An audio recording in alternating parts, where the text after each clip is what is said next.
रहमत Ramzan SS news के साथ। झंडोमरी में पुलिस ईद जी ख़र्ची कढण लाइ माण्हुनि खे तंग करण शुरू करे छॾियो आहे। मशाइख पुलिस हिकु दर्जी शौकत खे गिरफ़्तार करे उन जी आज़ादीअ लाइ रिश्वत तलब कई आहे। दर्जीअ जे वालिद ॾिनल चंड जो चवणु आहे त एसएचओ पुट खे छॾण लाइ रिश्वत घुरी रहियो आहे ऐं पुट खे कूड़नि केसनि में फासण जी धमकी ॾिनी आहे। इलाइक़े वासियुनि जो चवणु आहे त एसएचओ मशाइख अॻु में बि केतिरनि ई शहरनि खे तंग कयो पर केर बि खेसि रोकण वारो नाहे। रहवासियुनि एसएसपी टंडोला यार ऐं डीआईजी हैदराबाद खे अपील कई आहे त पुलिस जे अवाम आज़ार रवैये जो नोटिस वरितो वञे।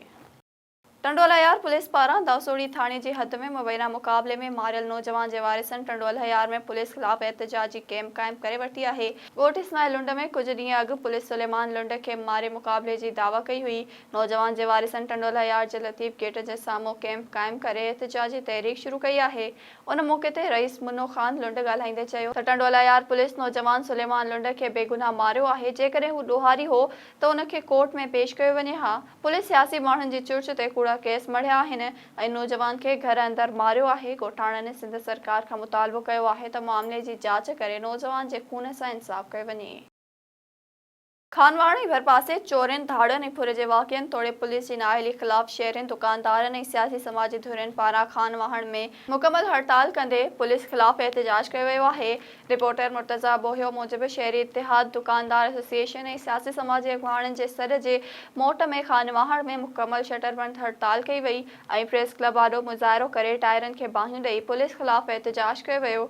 उन मौक़े ते अॻुवाणी कंदड़ मोहम्मद हसन कुंदर, मोहम्मद सिद्दीक़ पीरज़ादा, सैयद आशिक शाह ऐं शोबान गुलाल ॻाल्हाईंदे चयो त 15 ॾींहं अॻु सोनारा बाज़ार जी 8 दुकाननि मां चोरी थी। खानवाहण जे भरपासे में 20 खां वधीक चोरियुनि ऐं धाड़नि जा वाक़िआ थिया आहिनि पर पुलिस मुकमल लातालुक़ बणियल आहे।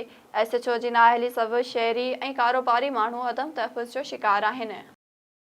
मोरो में पुलिस एहलकार जो ईद जी ख़र्ची न ॾियण तां पोरियत ते तशद्दुद। शहरनि पुलिस ख़िलाफ़ एहतजाज कंदे मोरो दादू बाईपास रोड ब्लॉक करे छॾियो। रिपोर्टर परवेज़ चांडियो मूजिबि एएसआई नियाज़ चन्ना शहर में फ्रूट विकिरो कंदड़ पोरियत नबी बख्श माछीअ खां ईद जी ख़र्ची घुरी पोरियत पैसा ॾियण खां इनकार कयो त एहलकार मछिड़िजी पियो ऐं मिसकिन पोरियत मथां वेशियाणो तशद्दुद कयो जंहिं करे उन जे हथनि जूं आङुरियूं भॼी पयूं। वाक़े बाद माछी बिरादरी पुलिस ख़िलाफ़ एहतजाजी मुज़ाहिरो कंदे दादू मोरो रोड ब्लॉक करे छॾियो। उन मौक़े ते नबी बख्श माछी, दीन मोहम्मद माछी, नंगर माछी ऐं ॿियनि ॻाल्हाईंदे चयो त आईजी सिंध ऐं एसएसपी नौशरफ फिरोज़ फौरी तौर अवाम दुश्मन एहलकार एएसआई नियाज़ चन्ना जे ॾाढ जो नोटिस वठनि ऐं खेसि ज़िले बदर कयो वञे।